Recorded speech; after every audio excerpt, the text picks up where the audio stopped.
कलिंग देश में एक राजा राज्य करता था। उसकी 3 सुंदर पत्नियां थीं। वह उन तीनों से बहुत प्रेम करता था और उनकी बहुत देखभाल करता था। लेकिन राजा को एक अधूरी खुशी महसूस होती थी। वह संतानहीन था। यह सोचकर वह हमेशा उदास रहता था।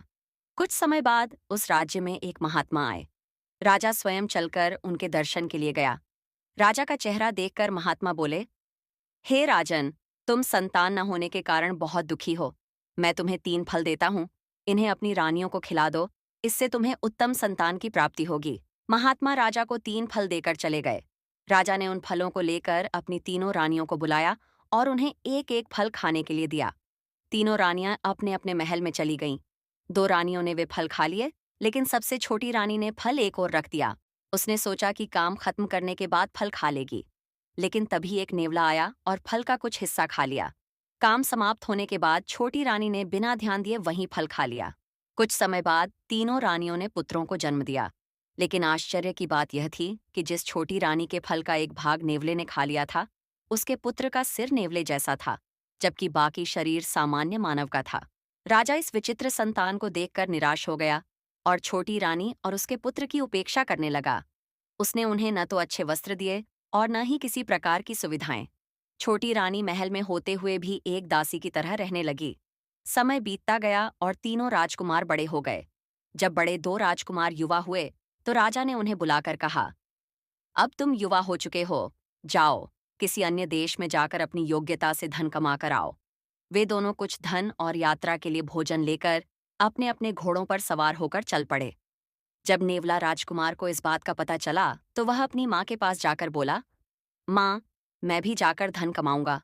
उसकी माँ ने उसे रोकने की बहुत कोशिश की, लेकिन जब वह नहीं माना तो उसने उसे कुछ रोटियां और थोड़ा धन देकर अपने पास की एक गधा दे दिया और उसे विदा किया।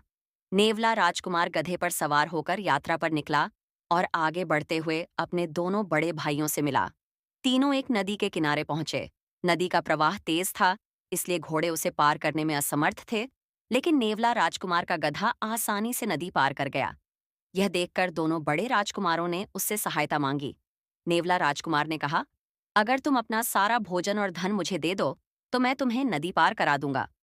बड़े राजकुमारों ने सहमति जताई और नेवला राजकुमार ने उन्हें नदी पार करा दिया। बदले में उसने उनका सारा धन और भोजन ले लिया और तीनों अपनी अपनी राह चल पड़े। नेवला राजकुमार एक धनी व्यक्ति के यहाँ नौकर बन गया। वहां वह घर के सारे काम करता और उसके बेटे की देखभाल भी करता। वह रोज रात को उसे शौच के लिए बाहर ले जाता था। कुछ दिनों बाद नेवला राजकुमार ने उसे प्रताड़ित करना शुरू कर दिया और कहा, अगर तुम मुझे नहीं बताओगे कि तुम्हारे पिता ने सारा धन कहाँ छिपा रखा है, तो मैं तुम्हें कभी शौच करने नहीं दूंगा। डर और परेशानी के कारण लड़के ने बता दिया कि उसका पिता अपना सारा धन अपने बिस्तर के नीचे एक संदूक में छिपा कर रखता है। अगली रात जब धनी व्यक्ति घर से बाहर गया तो नेवला राजकुमार ने वह सारा धन निकालकर अपने गधे के मुंह में भर लिया। अगले दिन उसने धनी व्यक्ति से कहा, मैं अब अपने घर जाना चाहता हूँ, कृपया मुझे जाने की अनुमति दें। धनी व्यक्ति ने उसकी सेवा से प्रसन्न होकर उसे कुछ धन दिया और विदा किया। नेवला राजकुमार फिर उसी नदी पर पहुंचा जहां उसके दोनों बड़े भाई भी धन कमाकर लौट रहे थे। फिर से उनके घोड़े नदी पार नहीं कर सके, लेकिन नेवला राजकुमार का गधा आसानी से पार कर गया। बड़े भाइयों ने फिर से उसकी सहायता मांगी। नेवला राजकुमार ने कहा, अगर तुम अपने अर्जित धन का आधा हिस्सा मुझे दे दो तो मैं तुम्हें नदी पार करा दूंगा। दोनों ने सहमति दी और उसने उन्हें नदी पार करा दिया। राजमहल पहुंचने के बाद दोनों राजकुमारों ने अपनी माँ को अपनी कमाई दी।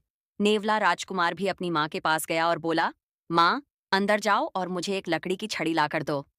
जब माँ ने पूछा कि क्यों, तो उसने बस इतना कहा, जाओ और ले आओ। माँ ने छड़ी लाकर दी और नेवला राजकुमार ने अपने गधे को एक खुले मैदान में बांध दिया।